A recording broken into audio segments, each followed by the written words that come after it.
السلام علیکم اسٹوڈنٹس، آج کا جو ہمارا ٹاپک ہے وہ ہے جی کچھ ورک تاریخ سے۔ یہ بہت ہی انٹرسٹنگ ٹاپک ہے، چلیں پڑھتے ہیں۔ بسم اللہ الرحمن الرحیم۔ نونہالو، تمہیں معلوم ہے کہ برٹش میوزیم کیا ہے؟ میں بتاتا ہوں۔ برٹش میوزیم دنیا کی سب سے مشہور اور اہم لائبریری ہے۔ یہ ایک آرٹ گیلری بھی ہے جہاں مجسمہ سازی، مصوری، نقاشی اور ظروف سازی کے بہترین نمونے موجود ہیں۔ جی مجسمہ کہتے ہیں جی مجسمے بنانے والے کو، مصوری نقاشی، نقش بنانا یا کسی چیز کو تراشنا، ظروف سازی جہاں برتن بنتے ہیں جو دنیا میں بھر سے جمع کر کے یہاں رکھے گئے ہیں۔ ان میں قدیم یونان، مصر، بابل، فارس، ہندوستان، چین اور جاپان کے نوادرات شامل ہیں۔ نوادرات کا مطلب ہوتا ہے قدیم نایاب اشیاء۔ یہاں تاریخ سے پہلے کے زمانے کی یادگار چیزوں کا بھی ایسا قیمتی ذخیرہ ہے جو دنیا کے کسی میوزیم میں نہیں ہے۔ برٹش میوزیم میں قلمی نسخے، پرانی کتابیں، سرکاری دستاویزات، نقشے اور ڈاک کے ٹکٹ ہیں۔ دنیا بھر میں آثار قدیمہ کی کھدائی سے حاصل ہونے والے نادر قدیم اشیاء اور نایاب کتبے کہتے ہیں پتھر یا تختے پر لکھے گئے نسخے، مٹی کے برتن، مورتیاں اور دوسری چیزیں ہیں جن سے تاریخ کے مختلف ادوار کی تہذیب اور تمدن کا پتہ چلتا ہے۔ یہ تحقیق کا کام کرنے والوں کے لیے اہم معلومات فراہم کرتی ہے۔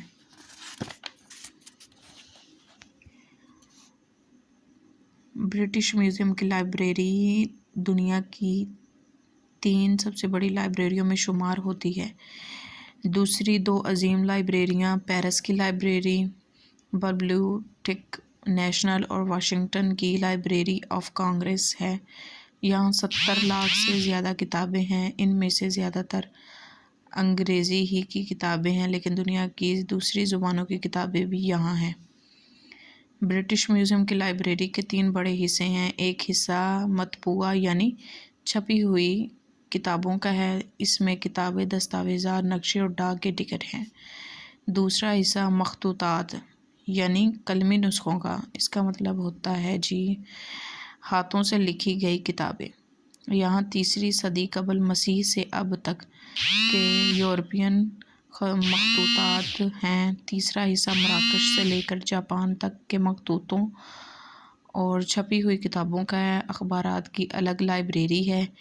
برٹش میوزیم لائبریری کے مخطوطات کے حصے میں یونان کے آئین کے بارے میں ارسطو جو ہے وہ یونانی فلسفی کا نام ہے، اپنے ہاتھوں سے لکھی ہوئی ایک تحریر بھی موجود ہے۔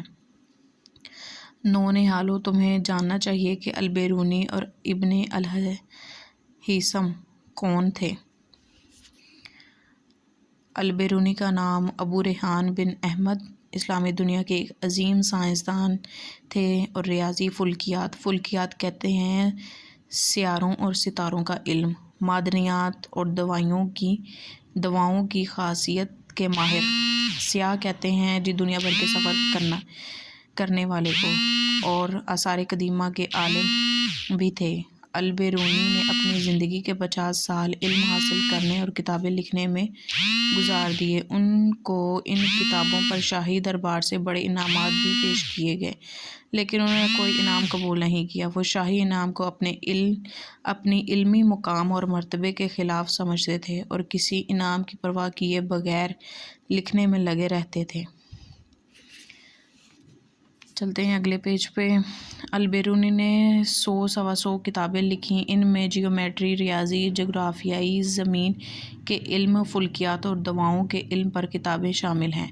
البیرونی کی اہم سائنسی کارناموں میں طول البلد اور عرض البلد کا معلوم کرنا۔ طول کہتے ہیں جی زمین کے گرد شمال سے جنوب کی طرف عمودی خطوط،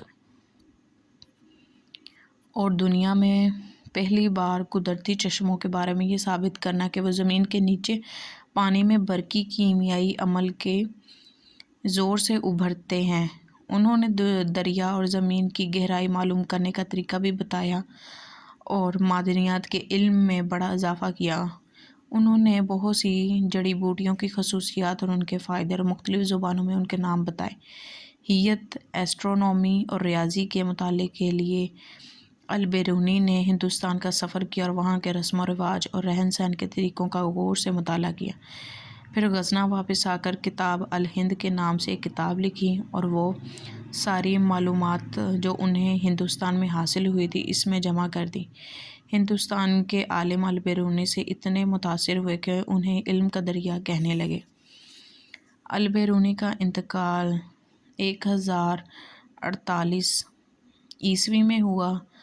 ابن الہیثم کا نام ابو الحسن تھا۔ برسوں کی تحقیق کے بعد روشنی پر ایک کتاب لکھی جس میں انہوں نے پہلی بار بتایا کہ روشنی کیا ہے۔ انہوں نے روشنی کو توانائی قرار دیا جسے آج ساری دنیا تسلیم کرتی ہے۔ اس کتاب میں بتایا گیا کہ آنکھ کیسے دیکھتی ہے اور اس کی اندرونی بناوٹ کیسی ہے۔ ابن الہیثم نے یہ اصول بیان کیا کہ روشنی کی شعاعیں کس باریک سوراخ سے گزر کر کسی پردے پر پڑتی ہیں تو وہ اس پردے پر سے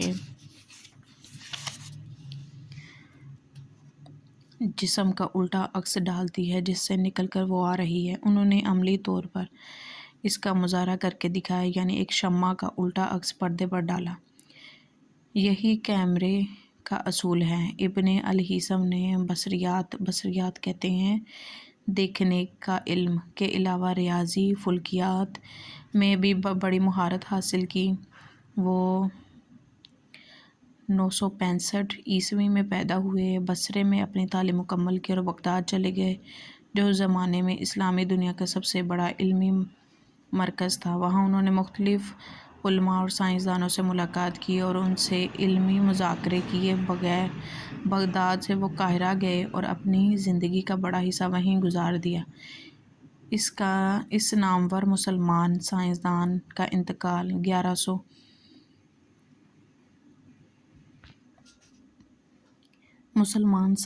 کا انتقال 1043 میں ہوا، ماخوذ از لندن اور کیمبرج۔